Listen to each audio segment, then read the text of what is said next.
सोचो, केवल पढ़ने पढ़ाने तक सीमित मत रहो, केवल पठन पाठन तक सीमित ना रहो। कबीर जी ने भी इस मंजिल को पाया तो वो भी फिर उसी काशी नगरी में, जैसे यहाँ हरिद्वार ऋषिकेश के तट है, इसी तरह से वाराणसी का भी, वो बनारस का भी, वहां पर भी उस तट के ऊपर बैठे हुए लोग, नाना प्रकार के पठन पाठन करने वाले, नाना प्रकार के जाप करने वाले। तो कबीर जी उन्हीं को संबोधित होकर वो भी उनको यही बता रहे हैं, उनको यही पैगाम दे रहे हैं कि जैसे मैंने जाना है तुम भी जान लो, और मैं अब जान गया हूं और जानकर अब मैं इसकी महिमा गा रहा हूं, अब जानकर इसकी स्तुति कर रहा हूं।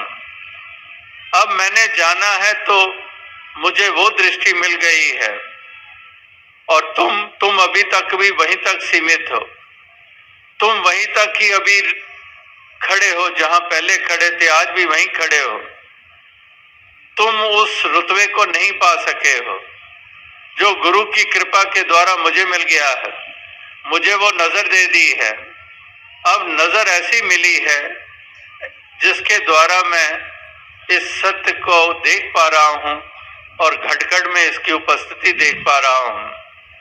तो इसलिए कबीर जी के वचन आए सबके सामने कि बैठा पंडित पढ़े पुराण, बिन देखे का भरे करे बखान, तू कहे कागज की लेखी, मैं कहूं आंखन की देखी। तो इसीलिए कबीर जी ने कहा कि मैं आंखों देखी कह रहा हूं और तू कहे कागज की लेखी, कि तुम केवल अब पठन पाठन तक ही सीमित हो। तुम पढ़ रहे हो, उच्चारण कर रहे हो, लेकिन जिसकी महिमा गा रहे हो उसका पता ही नहीं है, उसका मालूम ही नहीं है। उसको सीमित किए बैठे हो, उसको आसमानों के ऊपर मान रहे हो, उसको किसी गुफा कंदरा में सीमित कर रहे हो जो असीम है, यानी कि तुम्हें वो बोध ही नहीं है। तो तू कहे कागज की लेखी, मैं कहूं आंखन की देखी।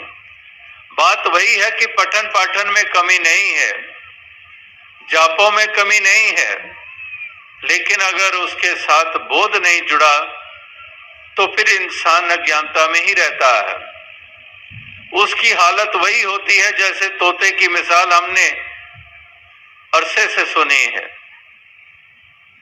कि एक तोते, उनकी जुबान पर कि शिकारी आएगा, जाल बिछाएगा, हमें फंसाना चाहेगा, हम नहीं फंसेंगे, और यही उन्होंने मुहारनी सीख ली और बोलते चले जा रहे हैं।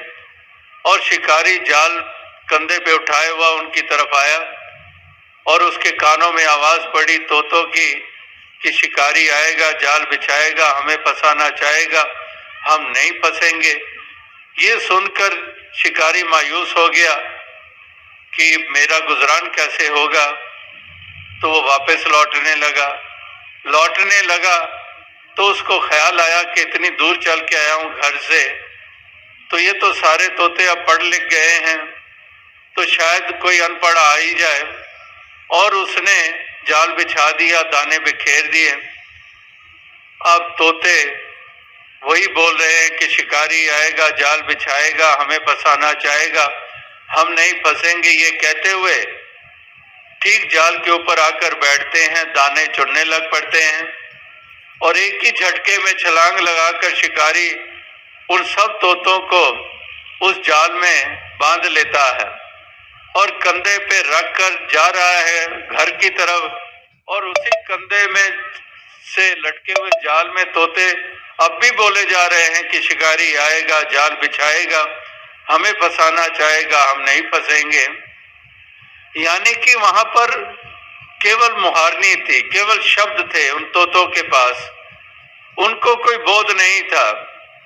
तो वही बात कबीर जी ने भी देखी कि केवल शब्दों तक सीमित रह गए हैं, उसमें कोई कसर नहीं छोड़ रहे हैं, लेकिन प्रभु का नाम ले रहे हैं, प्रभु की पहचान नहीं, अल्लाह का नाम ले रहे हैं, अल्लाह की पहचान नहीं।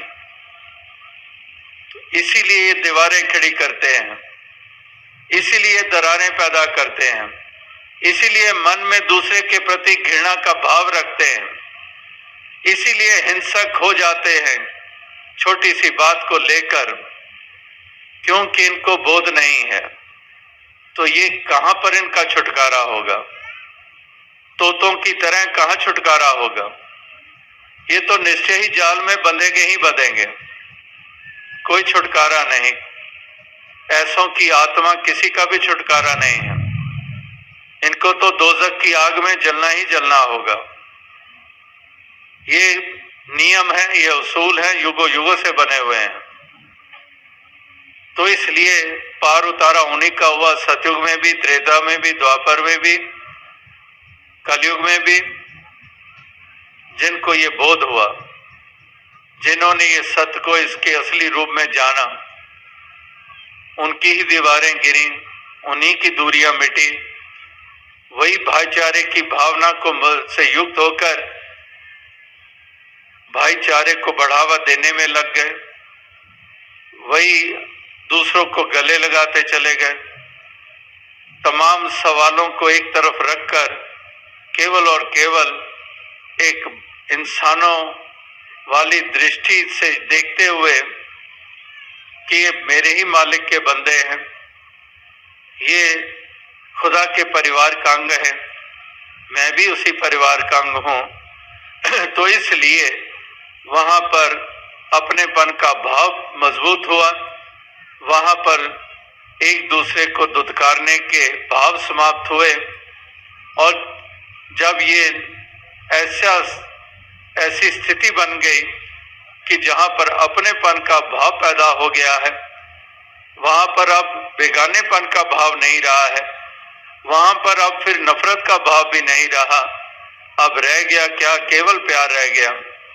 और प्यार ही तो महापुरुषों संतों ने कहा कि प्यार ही प्यार हम करते चले जाएं। ढाई आखर प्रेम का पढ़े सो पंडित होए, कि ये प्यार की ही करने के लिए ही महापुरुषों ने प्रेरित किया है कि हम प्रेम से रहें, हम प्यार करें।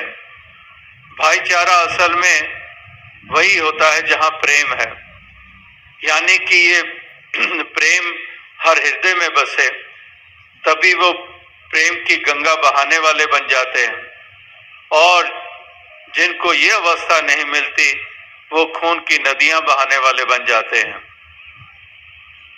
तो जिसके हृदय में प्रेम होता है वो हितकारी होता है, वो हित का भाव रखता है, वो दया और करुणा वाला होता है। तो इसलिए महापुरुष कहते हैं कि हम भी ये प्यार का पाठ पढ़ लें, हम भी ये प्रभु जिसको प्यार का ही रूप माना गया है, जो प्यार का स्रोत मुजस्समा है, इसीलिए हमने वो पंक्तियां बालपन की अवस्था से सुनी है कि love is God, God is love, कि परमात्मा प्यार का रूप है। तो इसलिए जिन प्रेम कियो तिन ही प्रपायो, तो इसलिए ये प्रेम करते चले जाए, ये प्यार करने का सलीका आता चला जाए। वैर, ईर्ष्या और घृणा, तशद्दुद और जुल्म और सितम का दामन छोड़ते चले जाएं, मानवता और इंसानियत का दामन पकड़ते चले जाएं, और सब प्रेम प्यार का ये जहान बसाते चले जाएं, और एक गुलजार खिलाते चले जाएं। प्यार के बगैर ये संभव ना होगा, इस सत्य से नाता जोड़े बगैर संभव ना होगा। अगर हम जन्नत का रूप धरती पे देखना चाहते हैं तो वाकई ही ये कदम उठाने होंगे, ये जागृति प्राप्त करनी होगी, ये नाता जोड़ना होगा, ये बोध हासिल करना होगा, और इस कदर इस जीवन की शोभा बनानी होगी, इस जीवन का सही मायनों में लाभ उठाना होगा। तो दास और अधिक शब्दों का सहारा नहीं लेगा, क्योंकि समय काफी हो चुका है, रात्रि का वक्त है, और आपने भी अपने अपने घरों को पहुंचना और अनेकों जिम्मेदारियां निभानी होती हैं गृहस्थियों ने। और यहाँ इस पंडाल तक पहुंचने तक रास्ते में भी देखा कहाँ कहाँ बसें और गाड़ियां खड़ी हैं, और एकदम से गाड़ियां निकलनी होती हैं और ट्रैफिक भी हो जाता है।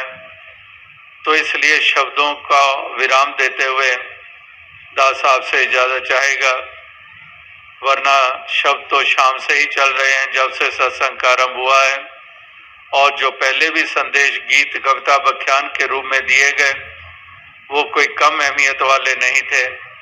तो इसलिए दास और ज्यादा शब्दों का सहारा नहीं लेगा, इन्हीं शब्दों से आपसे इजाजत चाहेगा और अंत में फिर से खुशी जाहिर करेगा जो यहाँ नजीबाबाद में आकर आप सभी के दर्शन करके प्राप्त हुई हैं, और दातार कृपा करे आप सभी